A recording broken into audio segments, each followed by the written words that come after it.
के लिए हर सुविधाएं उपलब्ध कराने का काम किया, तो अंतरिक्ष के माध्यम से भी हमारे देश को तकनीकीकरण के साथ जोड़कर आगे लेकर जाने का काम किया। ऐसे में साथियों, ये चुनाव अब हमें करना, और ऐसे में आज जब मैं प्रचार के लिए आया हूं, एक बात तय है, क्योंकि मैं अलग अलग जगह जाकर प्रचार कर रहा हूं, संगठन के माध्यम से, गठबंधन के माध्यम से, कार्यकर्ता साथियों के माध्यम से जो जानकारी प्राप्त हो रही है, उसमें एक बात तय है कि आगामी 23 तारीख को जब परिणाम आएंगे तो महाराष्ट्र में एक बार फिर से प्रधानमंत्री नरेंद्र मोदी जी की सोच वाली सरकार यहां पर बनने जा रही है।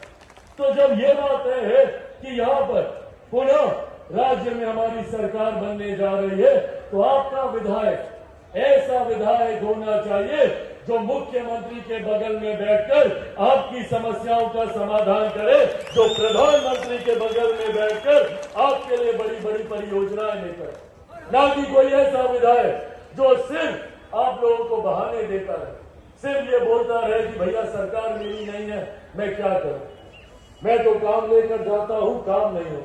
जबकि हम सब जानते हैं कि मौजूदा विधायक की क्या तत्परता रही।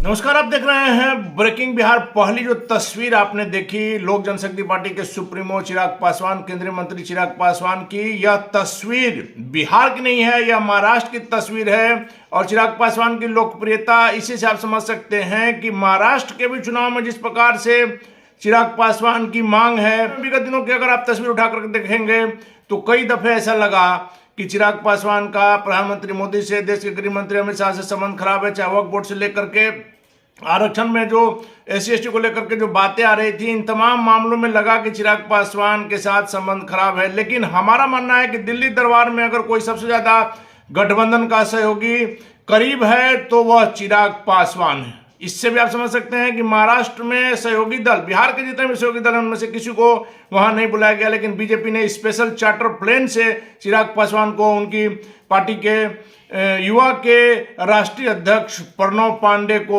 इन लोगों को वहां बुलाया गया और चिराग पासवान वहां जाकर के एनडीए के गठबंधन के लिए सहयोग मांगा जनता से। और चिराग पासवान की सभा में जिस प्रकार से भीड़ उमड़ी, निश्चित तौर पर यह दर्शा रहा है कि चिराग पासवान अब बिहार से बाहर, हालांकि झारखंड में भी उन्होंने उपस्थिति दर्ज कराई है, उत्तर प्रदेश में भी लगातार वह सक्रिय रहे हैं। वैसे में क्या चिराग अब राष्ट्रीय स्तर के नेता बनने की ओर अग्रसर हैं, यह बड़ा सवाल उठता है। दूसरी तस्वीर आप देखिए, झारखंड की तस्वीर है। आज मुंबई से सीधे पहुंचे हैं झारखंड चिराग पासवान और वहां झरिया विधानसभा में भारतीय जनता पार्टी के प्रत्याशी श्रीमती रागिनी सिंह के पक्ष में विशाल जनसभा को संबोधित कर रहे हैं। क्या कुछ कहा चिराग पासवान ने झारखंड पहुंच करके, आइए आपको सुनाते हैं।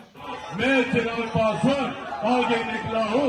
मैं चाहता हूँ कि हमारे युवाओं को यहीं पर अच्छी शिक्षा, यहीं पर रोजगार मिले, महिलाओं को सम्मान, बुजुर्गों को अधिकार मिले।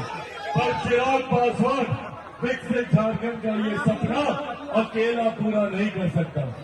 मुझे जरूरत है आप सबके साथ की, आप सबके सहयोग की।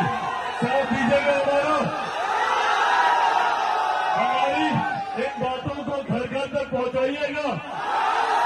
बोलिएगा हमारी बहन रागिनी सिंह जी को यहाँ से भारी मतों से जिताने के लिए, बोलिएगा सबको। ऐसे नहीं, सबको चिराग पासवान बनकर एक एक घर जाना होगा।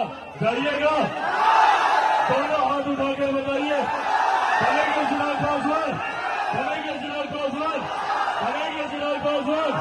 साथियों, बस ये आग्रह कीजिएगा जाकर कि अगर मेरी बहन अपनी बहन के जीतने से मजबूत होगा तो उनकी जीत को सुनिश्चित कराना हम सबकी जिम्मेदारी है।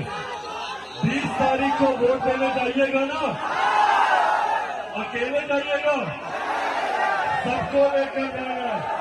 गांव में एक एक घर, एक एक बुजुर्ग, महिला, युवा, सबको लेकर जाना है। और कितने नंबर पर वोट पड़ेगा सबको पता है? 2 नंबर दिखाइए, सब लोग 2 नंबर, 2 नंबर, 2 नंबर, 2 नंबर। साथियों, ये 2 नंबर विजय का भी निशान है।